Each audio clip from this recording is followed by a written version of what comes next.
Hello friends, आप सभी का स्वागत है आपके YouTube channel energy concepts with NK Chaudhary.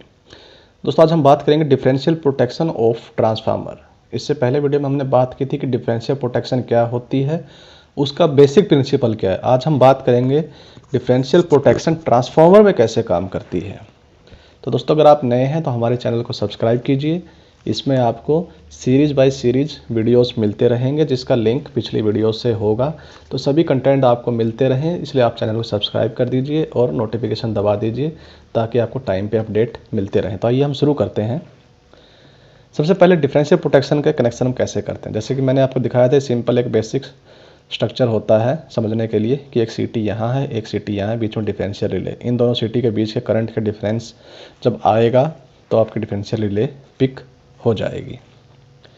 जैसे पावर ट्रांसफार्मर हमारा स्टार कनेक्टेड है वन साइड में और दूसरी साइड में डेल्टा कनेक्टेड है। तो इसमें क्या होता है, जो सीटी है स्टार साइड ट्रांसफार्मर में हम डेल्टा में लगाएंगे और डेल्टा साइड ट्रांसफार्मर में स्टार में हम सीटी लगाएंगे। और जो न्यूट्रल है करंट ट्रांसफार्मर का, जो स्टार कनेक्शन है और पावर ट्रांसफार्मर का, उसको हम ग्राउंड कर देंगे। ये हम ऐसा क्यों करते हैं, देखिए सर्कुलेटिंग करंट को जीरो करने के लिए और हार्मोनिक्स को सिस्टम में रिफ्लेक्ट ना हो, ये ऐसा रोकने के लिए हम सीटीज़ की डायरेक्शन को as per transformer polarity change करते हैं। अब हम बात करते हैं, जैसे मैंने बताया था कि इसमें हम बायस डिफरेंशियल रिले यूज लगाते हैं, जिसमें कि रिस्ट्रेनिंग कोयल होती है। रिस्ट्रेनिंग कोयल का जैसे मैंने बताया था, रिस्ट्रेनिंग कोयल रिले की सेंसिटिविटी को कम करती है इनरस करंट की वजह से या फिर स्टार्टिंग करंट की वजह से। अगर आप बोलें, जो फॉल्ट ट्रिपिंग आती है उसको रिस्ट्रेनिंग कोयल रिस्ट्रिक्ट करती है और ओनली द फॉल्ट कंडीशन ये आपके रिले को पिक करवाती है। तो आइए देखते हैं ट्रांसफार्मर में कैसा कन्फिग्रेशन होता है रिले का। देखिए, ये जो है ये आपकी स्टार कनेक्टेड सीटी, ये आपकी डेल्टा कनेक्टेड सीटी, ये सीटीज़ हैं, ये ट्रांसफार्मर है। इस तरफ ट्रांसफार्मर आपका डेल्टा कनेक्टेड है, इस तरफ आपका स्टार है, स्टार डेल्टा ट्रांसफार्मर है। तो जिस तरफ डेल्टा है उधर हमने सीटी का कन्फिग्रेशन स्टार कर दिया, मतलब एक एंड से हम सीटी को ले गए कोयल पे और एक एंड को शॉर्ट करके यहाँ पे न्यूट्रल को हमने ग्राउंड कर दिया बैलेंस के लिए। ये डेल्टा कनेक्टेड सीटी है। जैसे डेल्टा कन्फिग्रेशन होता है, इसका एक सिरा सीटी के दूसरे सिरे पे गया, इसका निकल के इस पे गया और फिर एक आउटपुट आपका कोयल्स में आ गया। तो ये हमारा एक पावर ट्रांसफार्मर की जो डिफरेंशियल रिले है उसके सीटी का कन्फिग्रेशन होता है। उसके सीटी से 3 तार यहाँ से आएंगे और 3 आपके यहाँ से आएंगे, इनको हम कोयल में डाल देंगे। आर वाई बी आपके 3 फेसेस हैं, उसमें रिस्ट्रेनिंग कोयल लग गई है और ये आपके रिस्ट्रेनिंग कोयल के सेंटर में ऑपरेटिंग कोयल लग गई है। ये आपका एक डिफरेंशियल रिले का ट्रांसफार्मर का डायग्राम होता है। आइए हम बात करते हैं ये ऑपरेट कैसे करता है।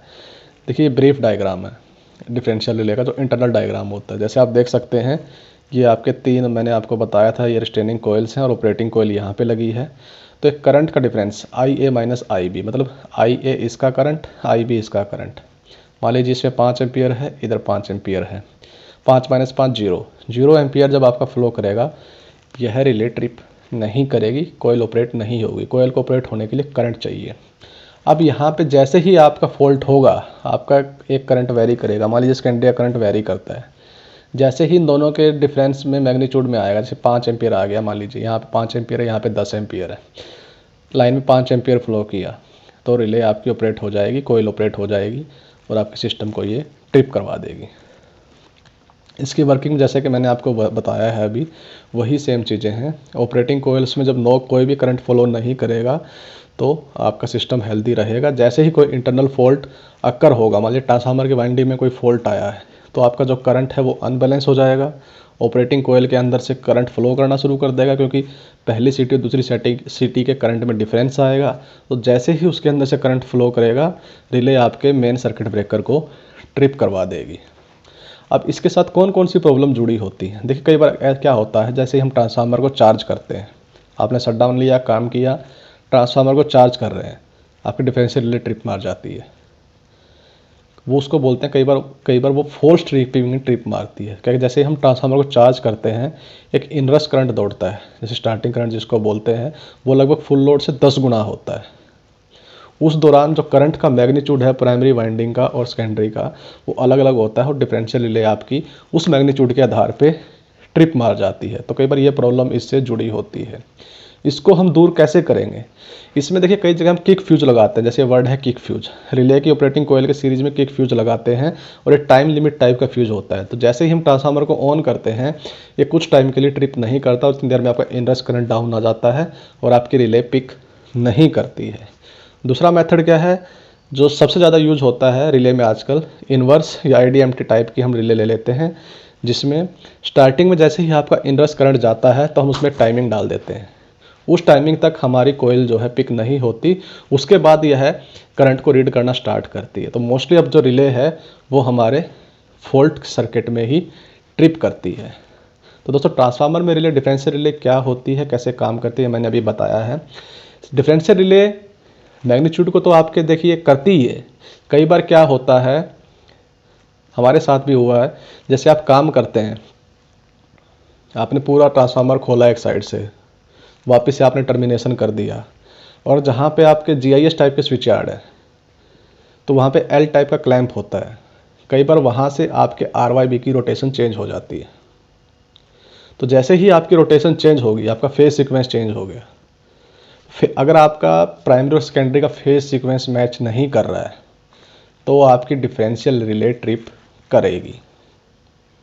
अगर आप किसी मोटर में काम कर रहे हैं, आपने मोटर चेंज की है, उसकी डायरेक्शन रिवर्स है, आपने स्टेटर साइड से RYB चेंज कर दिया, लेकिन आपने उसमें डिफरेंशियल रिले लगा रखी है और आपने स्टार पॉइंट पे उसके कनेक्शन को जैसे आपने प्राइमरी में चेंज किया वैसे नहीं किया, तो भी आपकी डिफरेंशियल रिले ट्रिप मारेगी।